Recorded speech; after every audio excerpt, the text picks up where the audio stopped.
Shalom.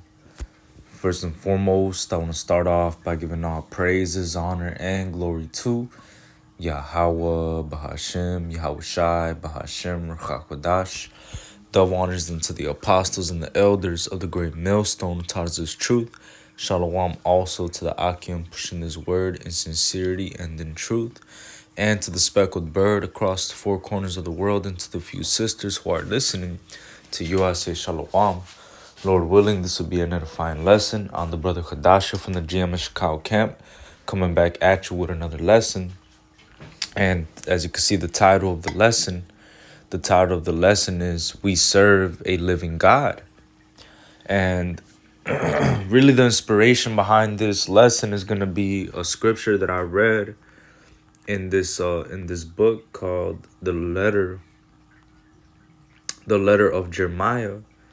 This is the letter of Jeremiah 1, and I'm gonna start off at verse 34, but the point is in 35. It says the letter of Jeremiah 1 and 34, and this is a book that comes after the book of Baruch, right? So it reads the letter of Jeremiah 1 and 34. It says, whether it be evil that one doeth unto them or good, they are not able to recompense it. They can neither set up a king nor put him down. In like manner, they can neither give riches nor money, though a man make a vow unto them and keep it not, they will not require it. And that was really the inspiration behind this lesson, man. The fact that, look, these other gods that these people serve, right? Whether it be Allah, JC, Buddha gods or whatever different idols that these people serve, they're not able to recompense good or evil. They're not able to set up a king or put him down. They're not able to give riches or any of that. And if a man makes a vow unto them, and you don't keep that vow, they won't even require it, man. And the thing is, we actually serve a living God. We actually serve a living power, man. The power that we serve, the God of the Israelites, right? The God of the Israelites is actually a living God, man. You got to actually come correct when you come to serve the Lord. You can't just come and serve the Lord however you want to serve him. The way that Yahweh Bashem Yahushai, the way that he functions, the way that he wants things to be done, the Lord is very particular, man. You see? And we serve a living God, man. We're not just serving, a regular old, this is not an idol, man. This is a living power. You got to make sure that you know these things, man, because a lot of guys, they come into this truth, but they're not really counting the cost, and they're not really aware fully of who they're serving, who they're offering these sacrifices to, who they're actually, before, man. You see?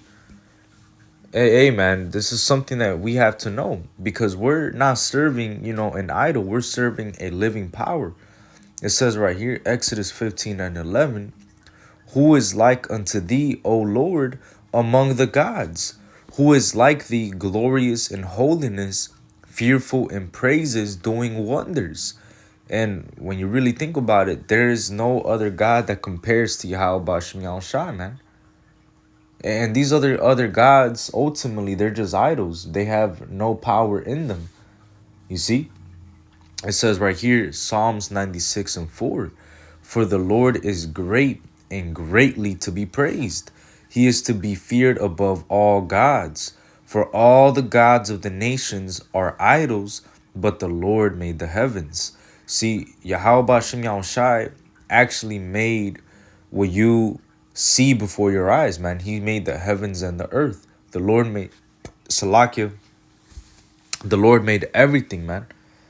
You see, the scriptures even tell you, the scriptures literally tell you the Lord has created all things in general. It says right here, Sirach 18 and 1, he that liveth forever has created all things in general. The Lord only is righteous, and there is none other but he, who governeth the world with the palm of his hand, and all things obey his will.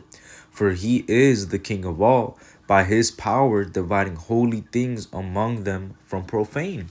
So the Lord, not only has he created all things in general, but all things obey his will, meaning that not only does has the Lord created all things that you see before you, the heavens and the earth and all those things, but everything follows his will. He's omnipotent. He has all the power. You see, everything obeys what he wants to happen. You see, a matter of fact, when you read the Zondervan Bible Dictionary, right, there's a definition for a certain word in there. I forgot which word it is specifically, but it talks about how the God who controls the history of the whole world, starts off like that. Which the God that controls the whole history of the entire world is Yahweh Ba'Shem Yam Shai, man, because all things obey his will, and that's the God that we serve. You see, we're not serving just a regular old idol, man. We're serving Yahweh Ba'Shem Yahweh Shai, the creator of heaven and earth, the creator of all things in general, man. You see, that's why you got to come correct when you come to serve the Lord. You're not serving something made with hands. You're serving a terrible, fear, worthy to be feared God, man. You're serving Yahweh Ba'Shem Yahweh Shai. You see? And that's why it's very important that you know these things, man. Because, other guys, they come into this truth and they think it's about everything else except serving the Lord, man. They forget about the simplicity that is in Hamashiach. You see? The Lord has no need of a sinful man. He needs, humble vessels that are gonna humbly push this word with humility of mind. You see, the scriptures even tell you, go about thy business in meekness, man. The Lord has given us this word, right, and has given us a talent. So now we have to push that word, man. At the end of the day, we are just unprofitable servants, and we have to serve the Lord with everything that's in us, man. That's our purpose anyways, man. You see, the Lord created you. You belong to him, whether you want to serve him or not, man. The Lord is the Father of spirits. You belong to him anyways, man. Whether you're wicked, whether you're righteous, so on and so forth, your spirit still belongs to the Lord, man. So if you want to go ahead, and not serve the Lord, well, guess what? You're still going to be destroyed, and your spirit still belongs to the Lord, and your ass is still going to, look, man, it's better to just serve the Lord, you see, and to serve him correctly. Because, hey, these other gods, they cannot give you justice. They cannot deliver you. All these other gods, when this actually comes to pass, they're not going to be able to deliver you, man. When everything happens, right? When everything is said and done, you really think these other gods that you people are calling upon, you really think they're going to help you escape when these troubles start to actually, when these troubles that start to actually, come upon America in a very high, in a very high volume, man? It says right here, Jeremiah 11:11, therefore thus saith the Lord, behold, I will bring evil upon them, which they shall not be able to escape, and though they shall cry unto me, I will not hearken unto them. Then shall the cities of Judah and inhabitants of Jerusalem go and cry unto the gods unto whom they offer incense, but they shall not save them at all in the time of their trouble.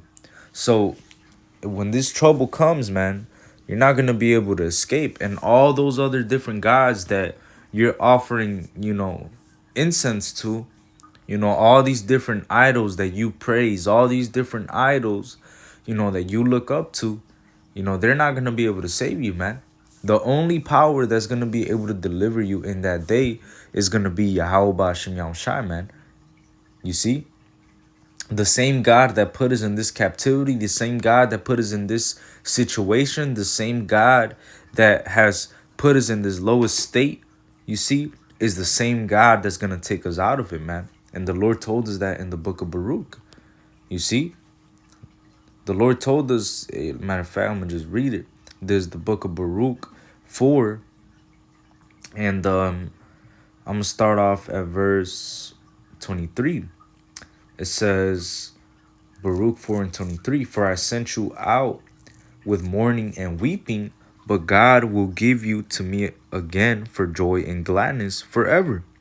Like as now the neighbors of Zion have seen your captivity, so shall they see shortly your salvation from our God, which shall come upon you with great glory and brightness and brightness of the everlasting. My children, suffer patiently the wrath that is come upon you from God. For thine enemy has persecuted thee, but surely thou shalt see his destruction and shalt tread upon his neck. So this thing that we're going through right now, ultimately, we're being punished less than our iniquities deserve. You see, ultimately, this wrath that has come upon us is ultimately from the Lord. And we have to suffer it patiently, man. Because just as our neighbors have seen our captivity, shortly they're about to see our salvation, man. All these other heathen nations, man, hey, they're gonna see our salvation, man. All these other people, they're gonna see our salvation, man. And hey, it's only gonna be through the true power, the true God, the true living God. He's the one that's gonna do and perform that salvation, man, upon the Israelites. You see, the God of the Israelites, the God of the Hebrews, the God of Yasharallah, man. You see, that's the same God that's the God that we serve. That's the God that's gonna deliver us, man. That's the God that put us in this situation, and that's the God that's gonna take us out of it, man. You see? Hey, all these other gods, they're not actually gods, man. They're not gonna be able to deliver you in that day. You see? And the scriptures even tell you, man, that look, it says right here, let me get it right here in Baruch. I have it.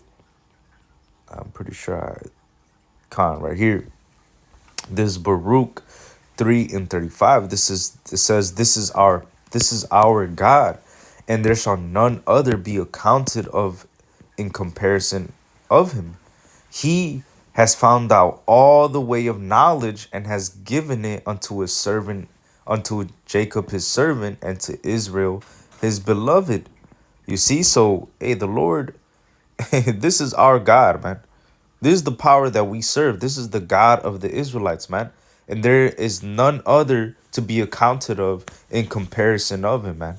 There's no other God that compares to the God of the Israelites. There's no other God that compares to Yahweh Ba'ashem Yahushai, man. He's the one that found out all the way of knowledge, and he gave it unto Jacob his servant, man. They do not the scriptures say in Psalms 147 and I believe 19 that the Lord, he giveth, he showeth his word unto Jacob. Let me get it real quick. That's how, let me get it real quick. It says right here, Psalms 147 and 19 says, he showeth his word unto Jacob, his statutes and his judgments unto Israel. You see, so he gave it unto his servant Jacob. He has not dealt so with any nation, and as for his judgments, they have not known them. Praise ye the Lord. And so all these other nations, they really do not know the Lord, man. The only nation that really truly does know Yahweh Bashim Yahushai is Israel. You see? And to be more specific, the Israel of God. Because in these last days, the only ones that are really coming back and turning back to the Lord are the elect, man. And Lord willing, we be found in that number. See, only they have obtained what Israel is looking for, man. And the rest were blinded. Everybody else, they're looking for this, man. But look, man, everybody else is not able to obtain this truth. Only the elect have obtained this truth, and they know who they're serving. They're serving the living God, man. The scriptures clearly say that the elect shall praise his holy name. It says Sirach 17 and 10. And the elect shall praise his holy name. So the elect know who they're serving. The elect, hey man, Lord willing, if we be found in that number, the elect have always, from the foundation, before the foundation of the world, have known the living God, man. You see? The living, the living God has always, look, man, Yahweh Bashem Yahushua has always existed. You see, he is. That's what his name literally means. Yahweh, he is. You see? And the Lord, he's worthy to be praised. He's worthy to be feared, man. Yahweh Bashem Yahushua has always existed, man. And when he created the world, it says that he basically he considered everything, man. And who did he reveal his name unto? Who did he reveal his laws, statutes, and commandments unto? Who did he reveal the ways pleasing unto him? Who did he reveal that to, man? He revealed that unto Israel. It says right here, Baruch 4 and 4, O Israel, happy are we, for things that are pleasing to God are made known unto us. So the Lord ultimately is dealing with the nation of Israel, man. Salakia. My nose is all stuffed up, Salakia.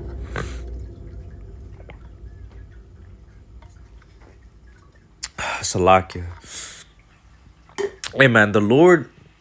Hey man, the Lord. Basically, is dealing with the nation of Israel, man, and all these other nations. Really, what they're serving, they're serving idols. They're not serving the living God. They're not serving Yahweh Bashem Yahushai, man. And instead, what they're doing, really what they're doing is this. Let me get this real quick. It says esteemed fire. Let me see real quick.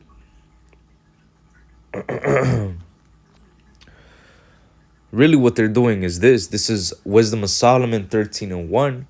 Surely vain are all men by nature who are ignorant of God, and cannot out of the good things that are seen know him that is. Neither by considering the works did they acknowledge the work master. And that's really what all these other heathen are doing, man. They're not acknowledging the work master. It says, but deemed either fire or wind, or the swift air, or the circle of the stars, or the violent water, or the lights of heaven to be the gods which govern the world. And see, what these heathen do is that they attribute basically, they attribute all the things that happen in the world to basically, the stars, the violent waters, the lights of the heaven, the fire, wind, swift air, all that's what these people believe are the gods that govern the world, man. That's what these people believe, basically. That's who they praise. That's what they worship. That's what they deem to be gods, basically, man. All the elements of the world. That's what these people worship, man. And these people, not only do they worship those things, but they go as far as to actually make it into an idol, man. That's what the whole parable is about, or that whole chapter, right here in Isaiah 44, and you starting at verse 8, man. A man, basically taking a piece of wood, fashioning it, overlaying it with gold and silver, and then praising it, man. You see, these people are dumb. They're serving idols, man. They're serving things that ultimately do not have any breath in them, man. Matter of fact, I'm gonna just read the Isaiah real quick, because that's what these people are ultimately doing, man. These people, they're serving, things that they've made with their own hands. You see, it says Isaiah 44 and 8, fear ye not, neither be afraid. Have not I told thee from that time, and have declared it? Ye are even my witnesses. Is there a God beside me? Yea, there is no God, I know not any. So, hey, man, even the Lord is saying, is there any God beside me? Yea, there is no God, I know not any. So even the Lord is letting you know, man, that there is no other God beside him. You see? It's only Yahweh Bashem Yahushai. He is the true living God. You see? It says, verse 9, they that make a graven image are all of them vanity, and their delectable things shall not profit. And they are their own witnesses. They see not, nor know that they may be ashamed. Who has formed a god or molten a graven image that is profitable for nothing? Behold, all his fellows shall be ashamed, and the workmen, they are of men. Let them all be gathered together, let them stand up, yet they shall fear, and they shall be ashamed together. The smith with the tongs both worketh in the coals, and fashioneth with hammers, and worketh it with the strength of his arms. Yea, he is hungry, and his strength faileth. He drinketh no water, and is faint. The carpenter stretcheth out his rule. He marketh it out with a line. He filleth it with planes, and he marketh it out with the compass, and maketh it after the figure of a man, according to the beauty of a man, that it may remain in the house. And then basically going into basically how a man goes through this process of, basically fashioning an idol, and he goes through all these other things, but ultimately these things, these idols that these people are forming, right, they're profitable for nothing, man. They're really not gonna help you or deliver you or do absolutely anything for you, man. You see, they're not able to judge, they're not able to require, they're not able to do anything. They absolutely have no power, man. You see? But the God of the Israelites, we serve a living God, man. Our God actually requires that which is past. If you make a vow unto the Lord and you don't keep it, the Lord is going to judge you, man. You see? If you say you're going to do something and you don't do it, the Lord is going to judge you. If you don't keep these commandments, the Lord is going to judge you. You see? We know that the Lord is real, man. And we know because ultimately, look at the councils, look at the things that are going on in the world. The Lord told us these things would happen, man. And they are happening exactly like how he said they would happen. You see? These other gods that these people have, look, man, they're not able to do anything. They're not able to deliver you. They're not able to help you. They're not able to, give you counsel. None of that, man. You see? But the Lord is, we serve a living power, man. You see? It says right here, there's the letter of Jeremiah 1 and 11 says, yea, they will give thereof to the common harlots and deck them as men with garments, being gods of silver and gods of gold and wood. Yet cannot these gods save themselves from rust and moth, though they be covered with purple raiment. And ultimately, they're just idols, man. You know, if they really are gods, then why can't they save themselves from rust and moth, man? Here it is, all these different things that people offer to these different idols, but these people are still poor, still broke, still don't know who their enemy is. They still don't know why they're in a low condition. They still don't know why they're, these people ultimately, man, they're in darkness. You see, and that's why it's very important, man, that hey, if you're an Israelite, you need to truly seek after Yahweh Bashim Yahushai, man. You really need to repent and really turn back to the Lord, man. And really pray to the Lord that he opens your eyes, man, because you don't want to be in gross darkness, man. See, a lot of people, they have heard this truth and they've scoffed it. And so because they've scoffed the truth and they have not received the love of the truth that they might be saved, the Lord has given them over unto a strong delusion that they might believe a lie. And ultimately that's gonna be unto their destruction, man. You don't want to be the Israelites that are in gross darkness and then you eat a fucking missile, man. You see? You want to repent, man.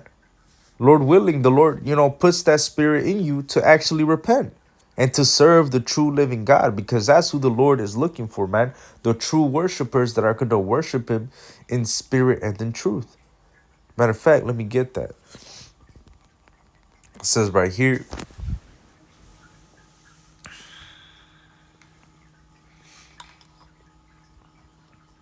this is John 4 and 23. It says, but the hour cometh, and now is, when the true worshipers shall worship the Father in spirit and in truth. For the Father seeketh such to worship him. God is a spirit, and they that worship him must worship him in spirit and in truth. And the Lord, that's what he's looking for, man. He's not looking for hypocrisy. He's not looking for lip service. He's not looking for for you to bring him all these different gifts and stuff. You see? The Lord is not a respecter of persons, and the Lord does not accept rewards, man. The Lord wants you to serve him and to worship him in spirit and in truth, man. And the true worshipers, that's the elect, man. The Lord wants the true worshipers, the ones that are going to worship him in spirit and in truth. That's who the Lord is looking for, man. The ones that are actually aware of who they're serving. Oh, I'm serving Yahweh Shem Shah. I know that I can't do this, that I can't do that. I got to be on point with this. Man, let me not come empty before the Lord. Let me work out my salvation with fear and trembling. Yeah, ultimately that spirit is going to be in you, because that fear of the Lord, this says that the fear of the Lord driveth away sins, man. When you truly fear the Lord, it's going to drive you to, to perform for Yahweh Bashem Yahushai, and ultimately to not come empty before him, man. You see, a lot of guys, they know they're Israelites, but they don't know that they're serving before Yahweh Bashem Yahushai, man, the creator of heaven and earth, the king of terrors, man. The true living God. They know that they're Israelites, but are they true worshipers, man? Or do they know that they're serving the true God? Are they serving Yahweh Bashem Yahushai, in spirit and in truth? Because that's who the Lord is looking for, man. The true worshipers, man. You see? So with that, Lord willing, this was an edifying lesson. I want to give all praises, honor, and glory to Yahweh, Bahashem, Yahweh Shai, Bahashem, Ruach Double honors unto the apostles and the elders of the great millstone taught us truth. Shalom and Kwam Yasharala.